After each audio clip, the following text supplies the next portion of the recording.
Hello and welcome to my channel. In this video segment, I want to show you how to replace the rear brake caliper on a 2021 International 4300. Now I'm going to show you how to identify if it's the brake caliper or if it's the rear wheel seal. If you're not a subscriber, just hit that button, become a subscriber right away. So let's begin. First thing you want to do is chuck block one of your front wheels. Make sure a chuck block is in the front and the rear of the tire.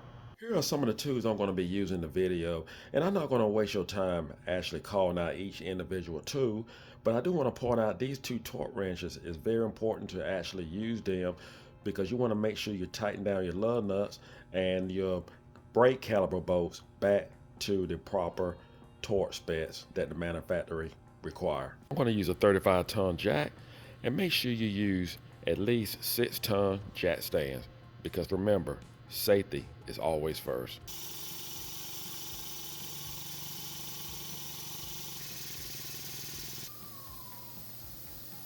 Lower your vehicle down on jack stands. I'm using a 33mm impact socket with a 3/4 impact gun.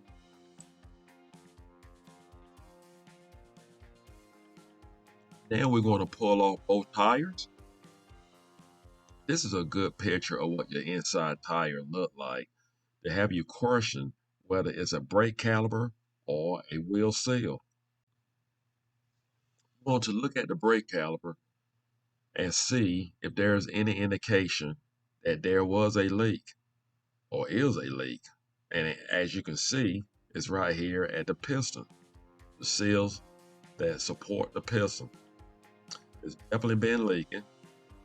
And if you have any questions about the wheel seal, we can see that it has not been leaking because if it was, it would actually be submerged with gear oil right here in this location here. It's dry, so we know we do not have a bad wheel seal. And one other indication, you can actually go to the master cylinder and look and see if your master cylinder reservoir is low. That's another indication that your brake caliper is bad. We have 6 bolts to remove the brake caliper. We have 3 on top and we have 3 at the bottom. We're going to use a 13/16 to remove these bolts. I'm going to use a breaker bar because it's hard to get anything back here up against the spring.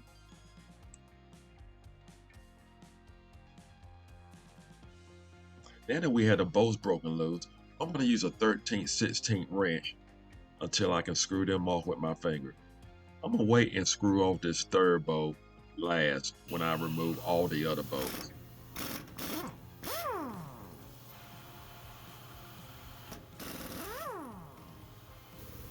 Chances are you would need an extension to remove this bolt here.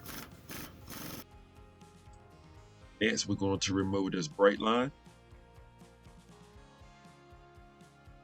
We're going to use a 7/16 line wrench.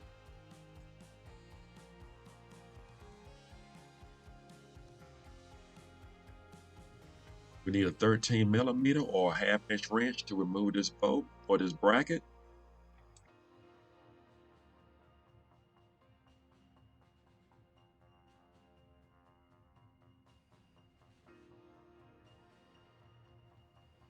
Now we can remove the brake line. This brake line will constantly leak, so I'm just going to hang it up here for the time being. Put a drain bucket right underneath it. Now I'm going to remove this third bolt. It was just a bolt to help me support. I didn't want the caliper to actually move out from me and still be connected to the brake line. Here's our old brake caliper. In the past, still look good, not worn down. Brake caliper just happened to go bad. It happens. There is a core on this brake caliper. It's a good time to take some brake cleaner and spray down your brake rotor. You want to spray down both sides. Here's our new brake caliper, part number and price range. And again, the old brake caliper is a core charge on it. You need to return your old brake caliper, and our new brake caliper actually comes with new brake pads because chances are brake caliper is damaged, definitely damage your brake pads. We're just going to install our new pads inside of our new brake caliper.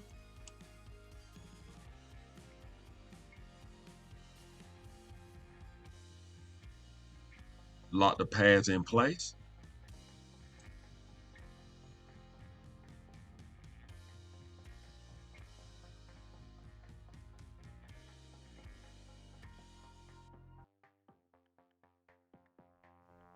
Make sure your brake pads are up against each piston.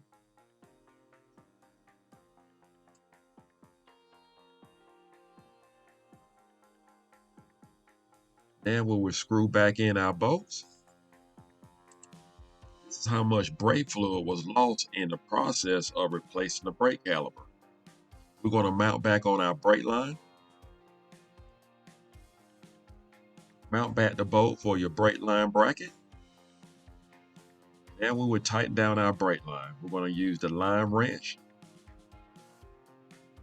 Tighten down the bracket. Make sure your brake line is properly mounted. If it's not properly mounted, tighten down properly. It will leak. Just check for leaks. If you notice any leak, make sure you tighten it down. I don't need this anymore, but I may just need this drain bucket. Mount back all 6 bolts.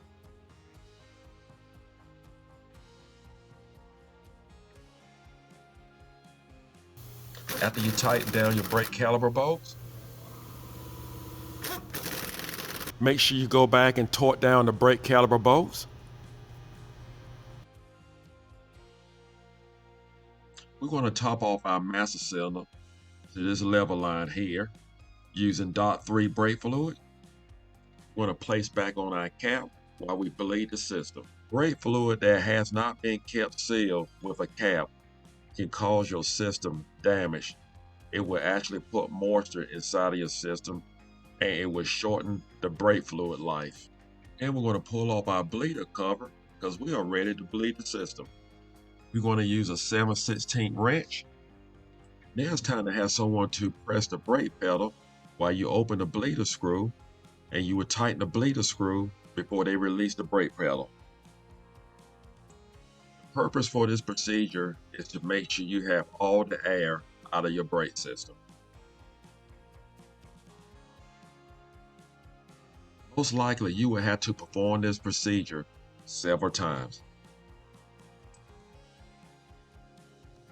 Once you have gotten all the air out of your left side of your caliper, you can go over to the right side because you have 2 bleeder screws, and you'll do the same on the right side. It's a possibility that you can have more air on one side of the caliper than you had on the other side. So just continue to bleed until all the air is removed. All air is removed from the system. Check your reservoir and refill it if needed, and we definitely need it. Just going to wipe out some excess brake fluid, and make sure you're wearing gloves because brake fluid is toxic. Take time to degrease the inside of your wheel.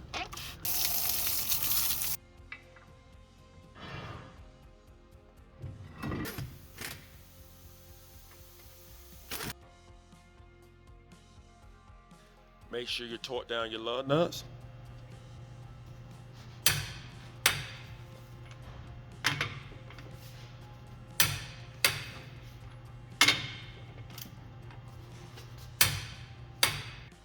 Now we are ready to ride.